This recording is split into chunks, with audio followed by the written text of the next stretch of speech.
So this is gonna be a moderate prune for this rose. You can see here that it's got pushed down by the snow quite a bit, so we have a lot to cut out. With the moderate pruning, we're gonna take down most of these small ones that are growing in the center here. These are gonna come down, and we're gonna leave the thickest ones, the healthiest ones, to start the new growth in the spring. We're gonna take it a little lower than what we did last year. You can see here is where we pruned last year, and we wanna prune it a little bit shorter this year. What he's doing right now is we're cutting out all of the really thin, small branches that we got from last spring.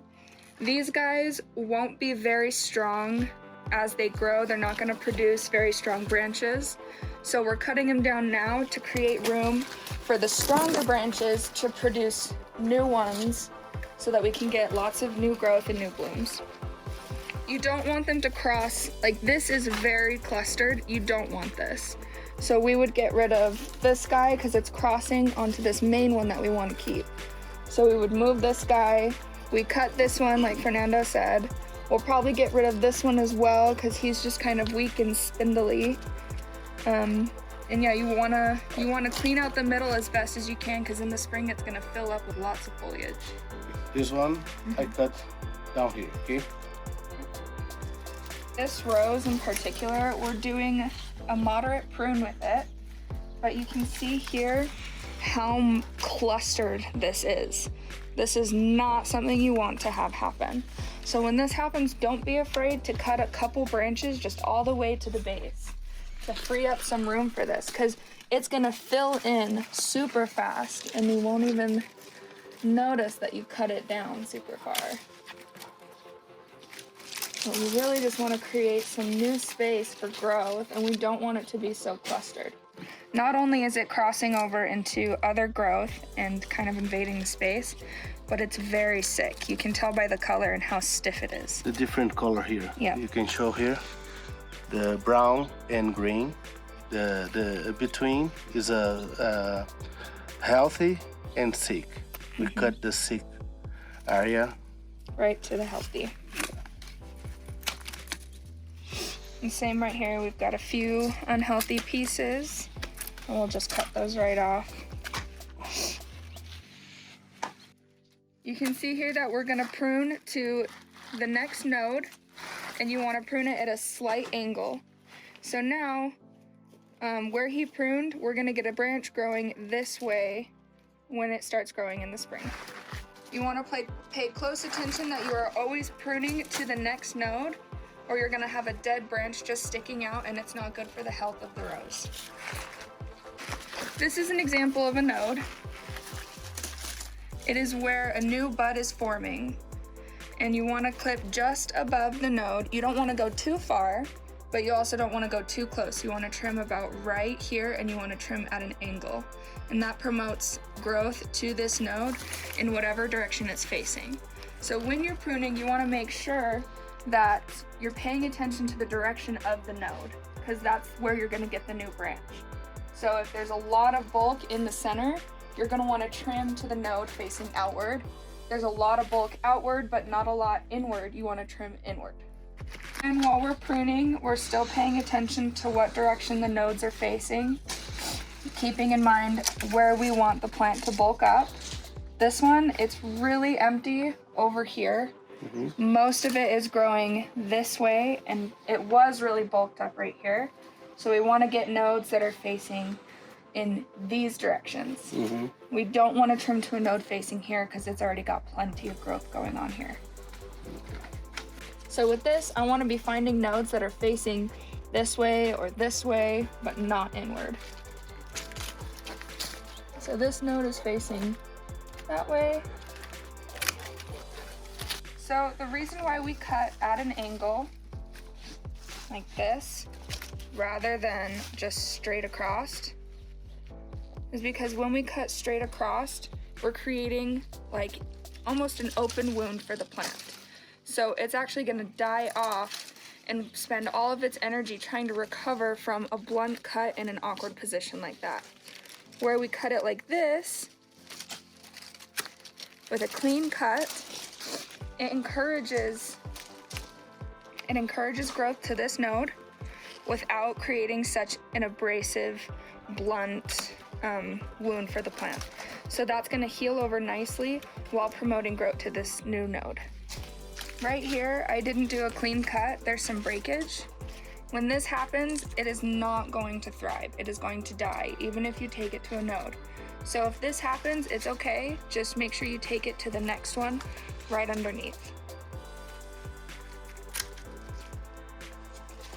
And one thing to remember with roses is they are very resilient. They appreciate a good hard prune. The new blooms come off of new branches that come in the spring. They don't come off the old ones. The old ones you want to keep though to produce nice, healthy, new branches in the spring so that you can get nice, healthy new blooms. We cut down the dry branches, like this one, and this one. We cut off the entire branch, like this.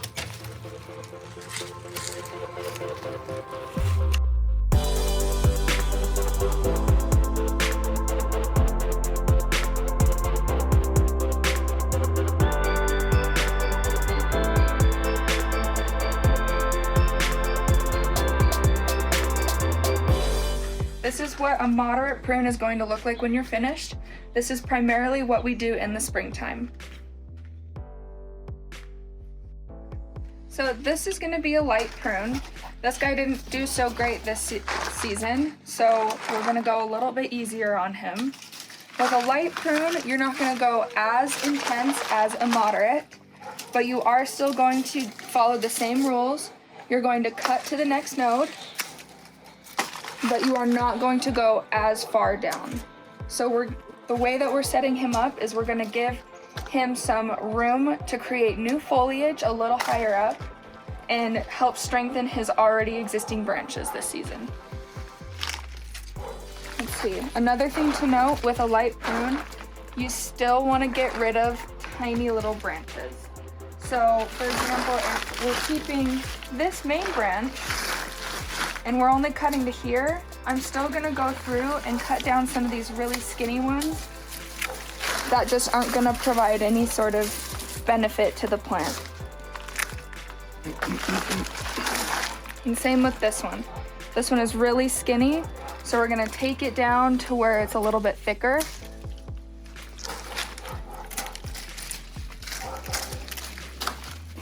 This main branch, I'm gonna take off all of his little ones and take it just to the base.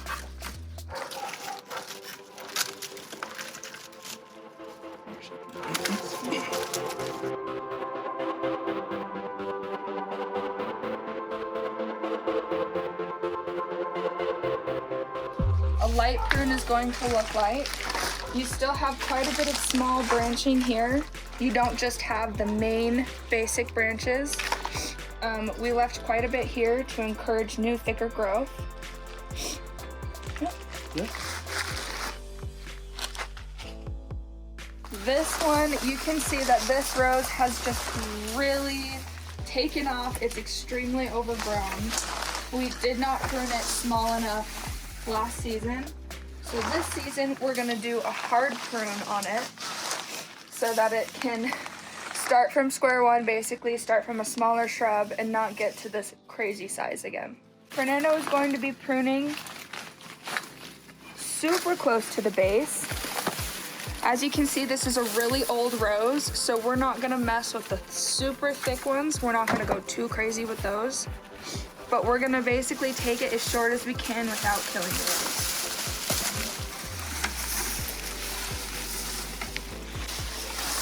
Another thing with a hard prune, you never ever do it without either me approving or Fernando approving. This is really hard on the plant and it won't look happy for a long time while it's working on its new growth.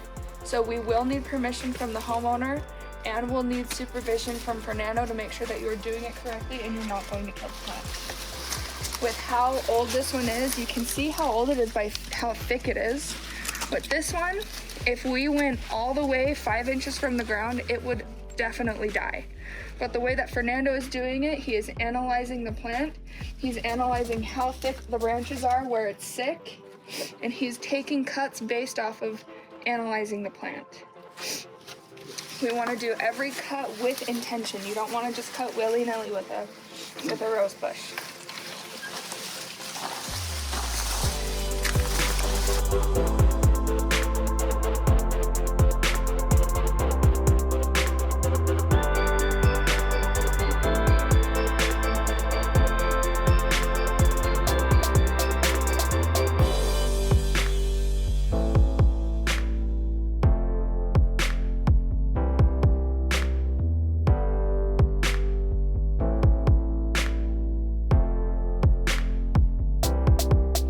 Always trim first. Roses, bushes, anything. We trim those first, get all that cleaned up, and then we start doing the debris and the weeds.